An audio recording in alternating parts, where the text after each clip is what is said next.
Good morning, students. Today I am going to start a new topic under the chapter number 4, that is moving charges and magnetism. And this is my episode number 3 in continuation with the episode number 2. So now the topic is magnetic field due to a current element, and this is also known as Biot-Savart law.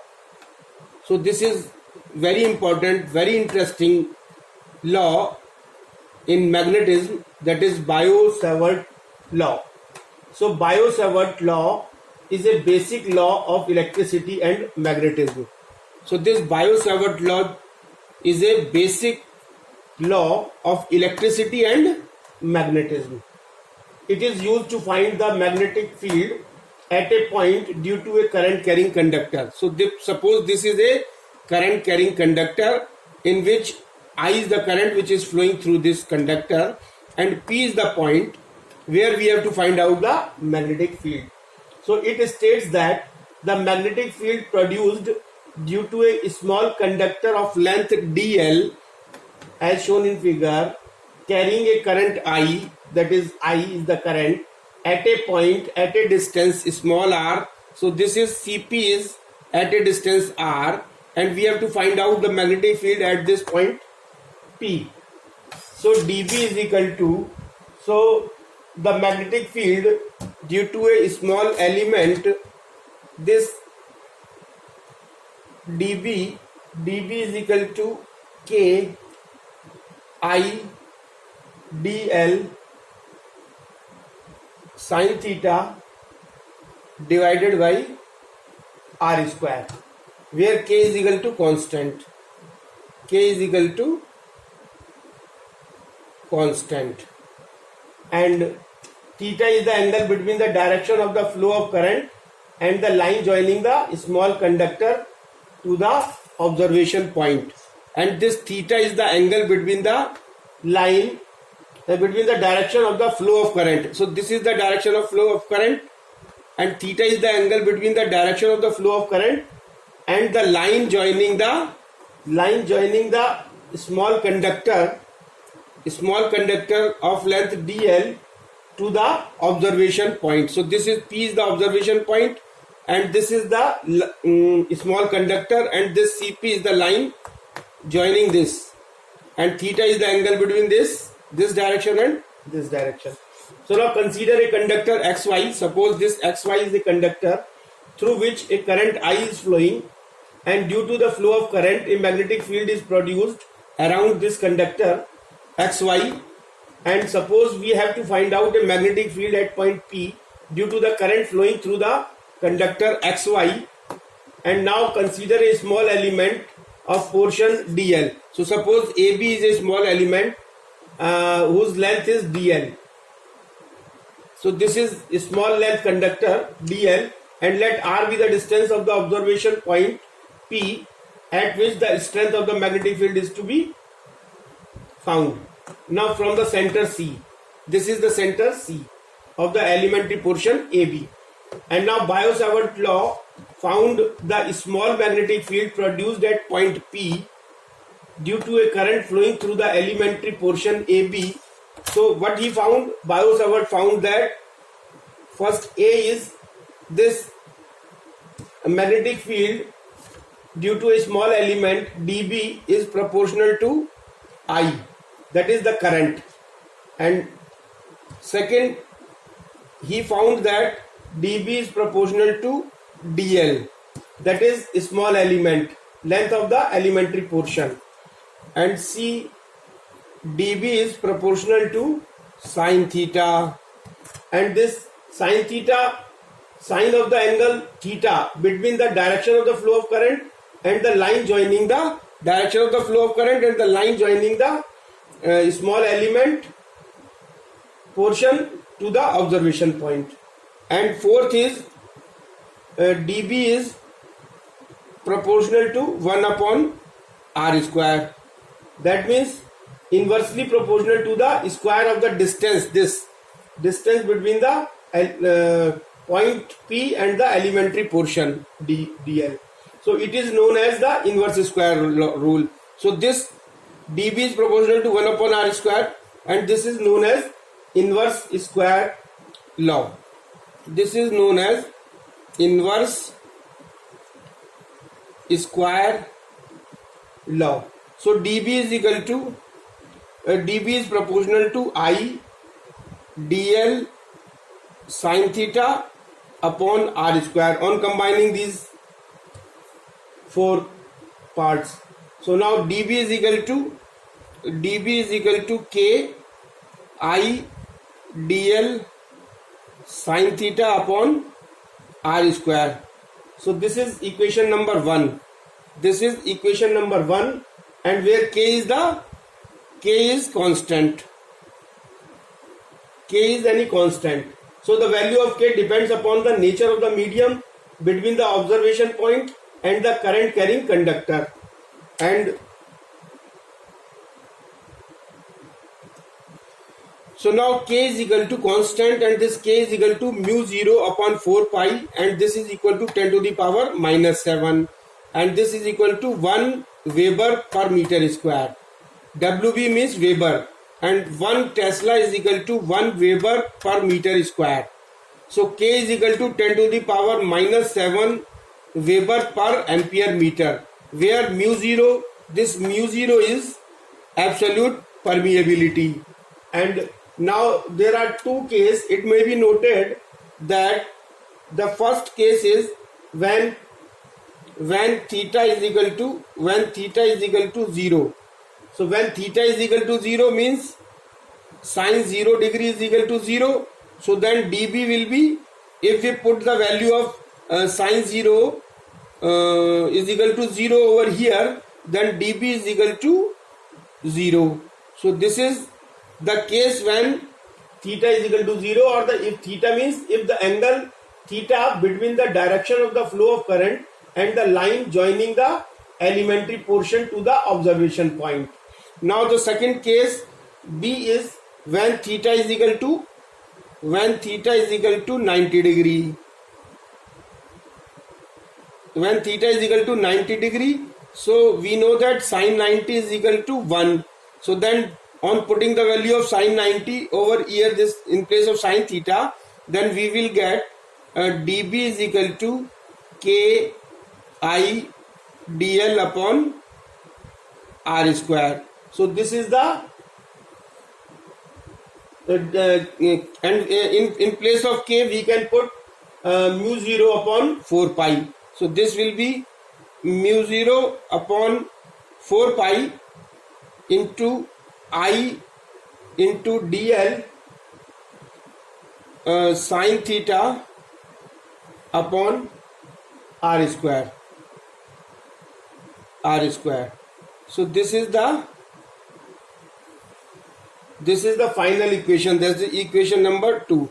So this is equation number 2. This is the final equation, and this equation number 2 gives the magnitude of the magnetic field produced due to a small current element. Now when the current flows through the elementary portion AB and in the direction as shown in figure, the magnetic field at P is directed perpendicular to the plane of paper containing dl and r and in inward direction. So now in vector form, if we put this formula in vector form, now in vector form, the Biot-Savart law can be given as dB is equal to mu 0 upon 4 pi into I into dl into r cap divided by r square. So this is equation number 3, and where IDL is taken as a vector in the direction of flow of current. So this IDL is taken as a vector. IDL is taken as a vector in the direction of the flow of current, and dB is the small magnetic field, and r cap is the unit vector along CP. Unit vector along CP. R cap is the unit vector along CP. And if CP is equal to R, then the value of, if CP is equal to R, then R, and we know that R cap is equal to vector R upon modulus of vector R, and dB is equal to, this will give dB is equal to mu 0 upon 4 pi into I dl into R vector divided by R cube. So this is equation number 4. So now the magnetic field due to whole conductor XY is obtained by integrating this dB. So this is the magnetic field due to the small element. Now if we find out the magnetic field due to the whole conductor XY, this XY, this will be obtained by integrating dB over the entire length of the conductor.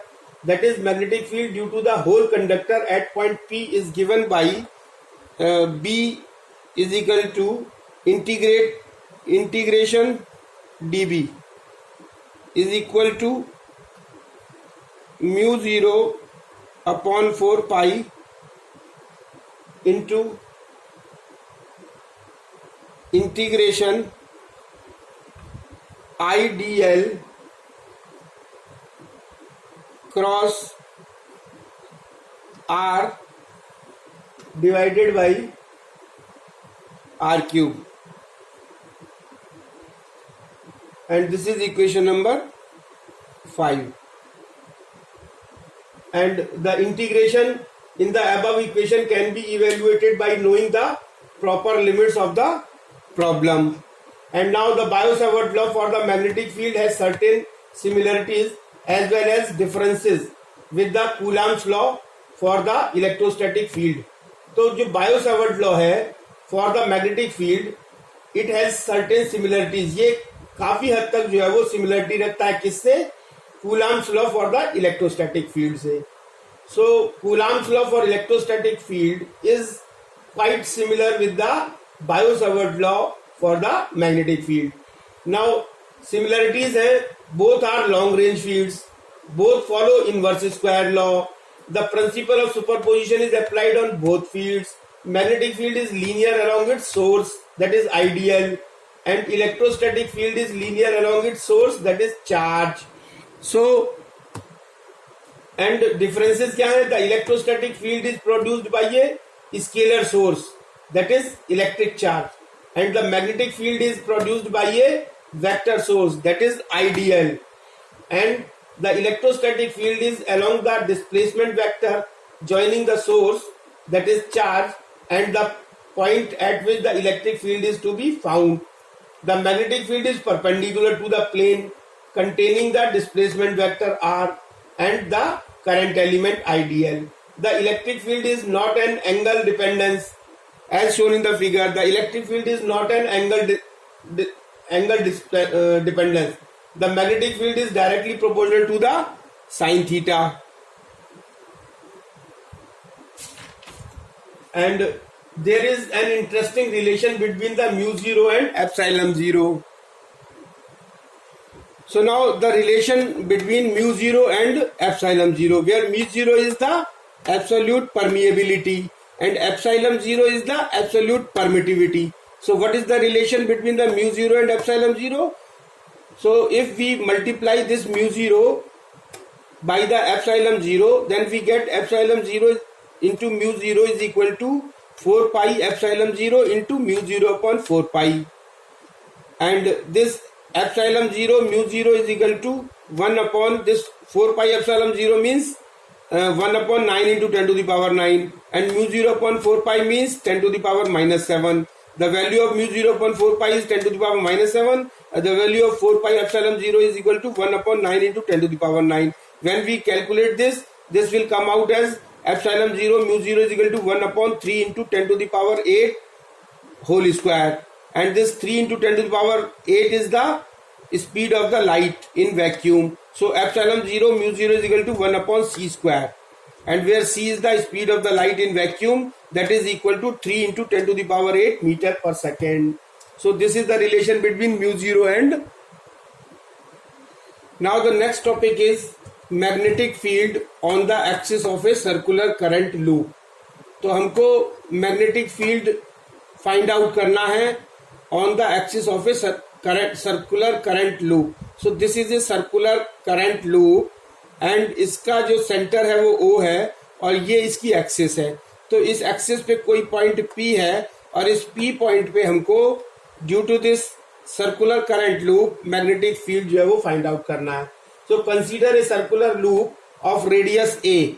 A is the radius of the circular loop and center as A and carrying a current I as shown in the figure, and the plane of the loop YZ plane. Plane of the loop is Y and Z, YZ plane. This Y and Z plane. This is the plane of the loop and is perpendicular to the plane of the paper, and this YZ plane is perpendicular to the plane of the paper, while the axis of the loop, that is OX, axis of the loop, this is OX. OX is the axis of the loop, that is X axis, lies in the plane of the paper. This lies in the plane of the paper. So let P be the point on the axis of the loop. This P be the point on the axis of the loop at a distance OP is equal to X, at a distance X, where the magnetic field to be to the circular loop is to be determined. In order to do so, consider very small element length AB. So in the loop we have considered a very small length, that is AB, as shown in the figure AB, and this AB is equal to DL. Join the point P to the middle point C. So P point को हमने इसके middle AB के middle point C से हमने join कर दिया of the current element AB. Suppose that CP is equal to, this CP is equal to small r. Suppose this CP is equal to small r. This is also small r. So now suppose that CP is equal to small r, and obviously angle BCP, angle B, so angle BCP and or angle ACP is equal to 90 degree. So this angle is 90 degree. According to the Biot-Savart law, the magnetic field due to the current element AB at point P is given by this dB is equal to dB is equal to mu 0 upon 4 pi into I dl r cap upon r square, and where IDL is equal to IDB. IDL is equal to IDB is a vector. So this IDL is equal to I into AB. So IDL is equal to I into AB because DL is equal to AB, and this is a vector in the direction of flow of current through AB, and r cap is the unit vector along CP. R cap is the unit vector along this CP, and the magnetic field dB due to the small current element AB at point P in the direction of the vector IDL in cross r upon r, and it has been represented by the vector PL. So this will be represented by the vector PL, P into L. So this is the PL vector. The magnitude, the magnetic field dB, the magnetic field dB, this is the dB, this is the dB, due to the small current element AB at point P points in the direction of vector IDL cross R, and it has been represented by the vector PL, P and L. And as the angle between IDL and R is 90 degree, the angle between IDL and R is 90 degree. The magnitude of dB is given by dB is equal to mu 0 upon 4 pi into IDL upon R square. And now